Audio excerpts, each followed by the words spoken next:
The next topic is anomalous behavior या anomalous property of second period elements.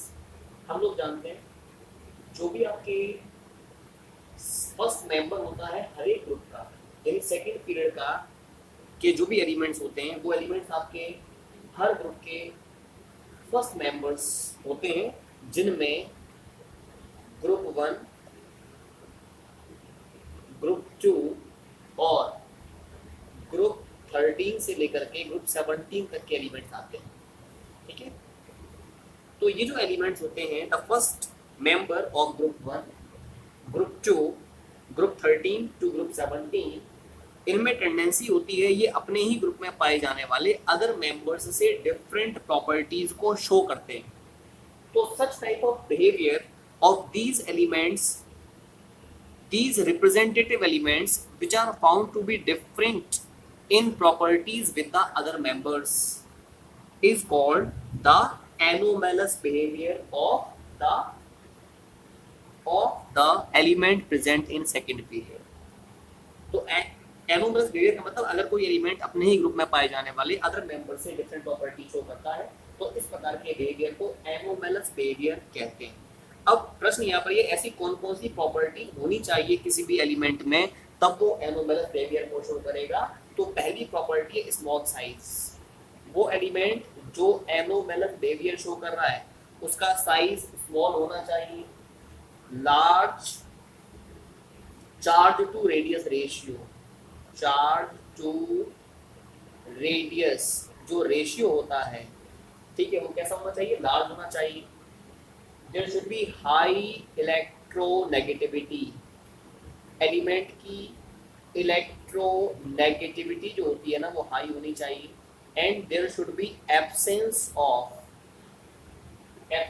Of D orbital, उस element में D orbital नहीं पाया जाना चाहिए।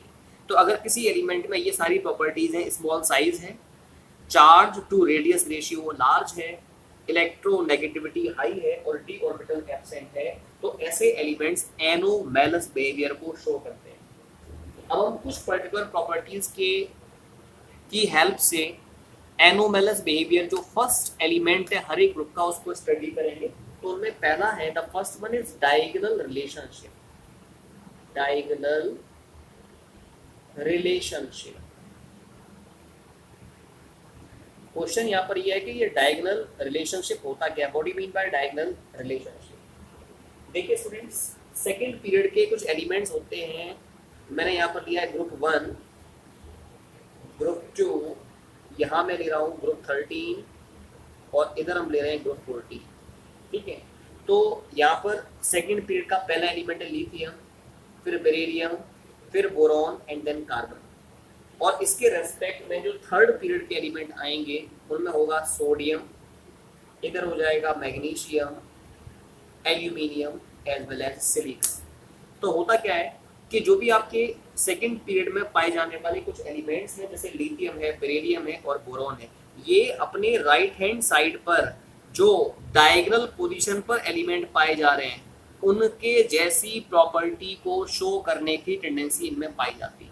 जबकि लिथियम और सोडियम की प्रॉपर्टीज अलग अलग होंगी, बेरिलियम और मैग्नीशियम की प्रॉपर्टीज अलग अलग होंगी, बोरॉन और एल्यूमिनियम डिफरेंट प्रॉपर्टी शो करेंगे, कार्बन सिलिकॉन भी डिफरेंट प्रॉपर्टी शो करेंगे। लेकिन लिथियम के डायगोनल पोजीशन पर जो एलिमेंट है मैग्नीशियम, उसके जैसी लिथियम प्रॉपर्टी शो करेगा। ऐसे बेरिलियम के डायगोनल पोजीशन पर जो एलिमेंट है थर्ड पीरियड में एल्यूमिनियम, उसके जैसी प्रॉपर्टी बेरिलियम शो करेगा। बोरॉन के राइट हैंड साइड में डायगोनल पोजीशन पर जो एलिमेंट है सिलिकॉन, उसके जैसी प्रॉपर्टी बोरॉन शो करेगा।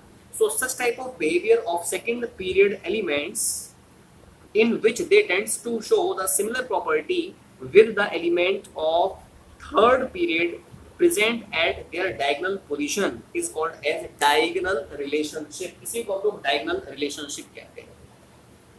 अब इसमें diagonal relationship के बाद जो दूसरी बात हम लोग बात करेंगे, दूसरी प्रॉपर्टी की बात करेंगे, वो होगा nature of compounds। The next property will be nature of compounds। देखिए बच्चों, वो कंपाउंड्स जो लिथियम, बेरिलियम और बोरॉन के द्वारा बनाए जाते हैं the compounds of lithium, beryllium as well as boron generally are covalent in nature. ये नेचर में कैसे होते हैं? कोवलेंट होते हैं। जबकि बाकी जो अदर मेंबर्स हैं जैसे सोडियम है, मैग्नीशियम है, एल्यूमिनियम है, सिलिकॉन है, या फोर्थ पीरियड है, फिफ्थ पीरियड है, सिक्स पीरियड के जो एलिमेंट्स हैं, यानी बाकी जो अदर पीरियड के एलिमेंट्स होते हैं एक्सेप्ट सेकंड पीरियड, उनमें टेंडेंसी होती है आयनिक बॉन्ड को बनाने की या आयनिक कंपाउंड्स को बनाने की।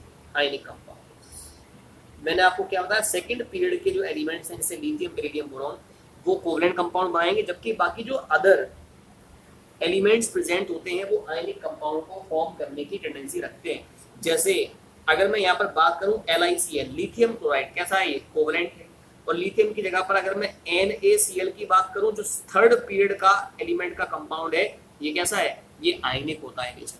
मेरी बात समझ में आ रही है? तो मैंने आपको बताया कि जो सेकंड पीरियड के एलिमेंट्स होते हैं वो जनरली कोवलेंट कंपाउंड्स को फॉर्म करने की टेंडेंसी रखेंगे, जबकि थर्ड पीरियड या बाकी जो अदर पीरियड के अदर मेंबर्स होते हैं उनमें टेंडेंसी होती है टू फॉर्म आयनिक कंपाउंड्स, वो आयनिक कंपाउंड्स को बनाते हैं।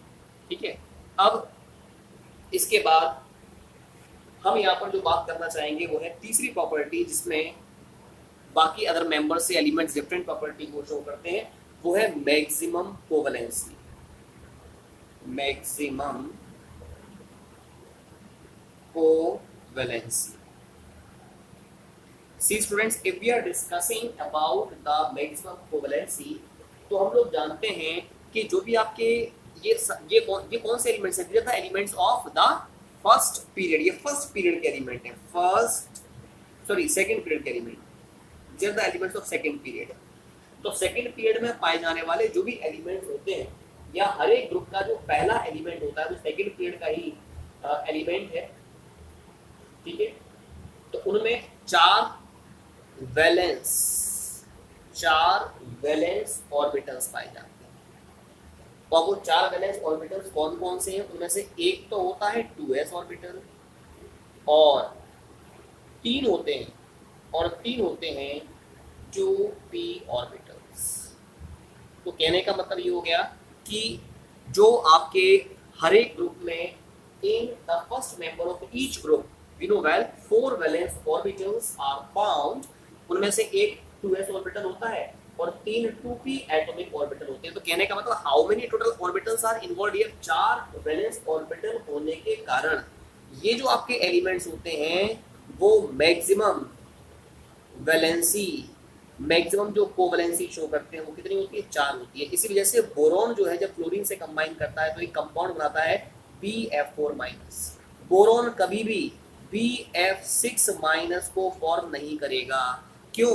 BF6-4- के शो करने के लिए यहाँ पर बोरॉन के पास 4 से अधिक एटॉमिक ऑर्बिटल्स होने चाहिए, लेकिन बोरॉन के पास मैक्सिमम जो एटॉमिक ऑर्बिटल्स होते हैं वो कितने होते हैं? 4 होते हैं, क्योंकि जो बोरॉन है वो सेकंड पीरियड का एलिमेंट है। सेकंड पीरियड में इलेक्ट्रॉन की जो फिलिंग होती है वो 2s और 2p ऑर्बिटल में ही होती है। We know well 2s orbital is 1 in number while 2p atomic orbitals are 3 in number, so total orbitals are 4. So the maximum covalent bond formed by the elements of second period are 4। 4 से अधिक वो covalent bond नहीं बनाएंगे।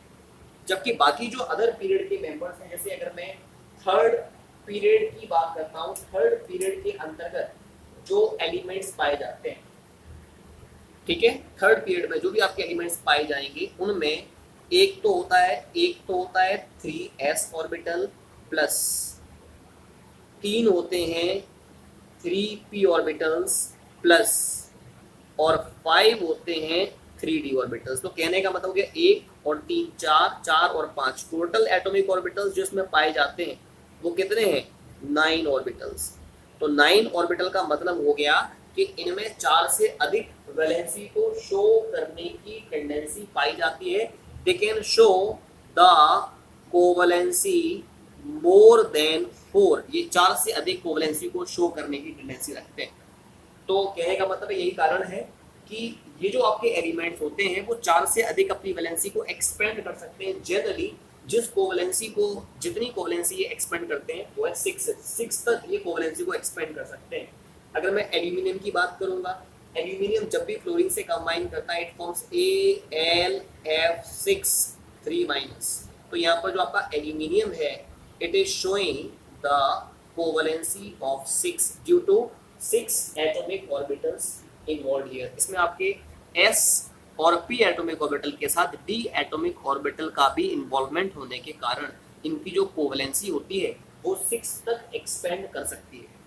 ठीक है, इसके बाद जो एक और हम प्रॉपर्टी यहाँ पर डिस्कस करना चाहेंगे, नेक्स्ट प्रॉपर्टी, वो है p पाई मल्टीपल बॉन्ड। p पाई मल्टीपल बॉन्ड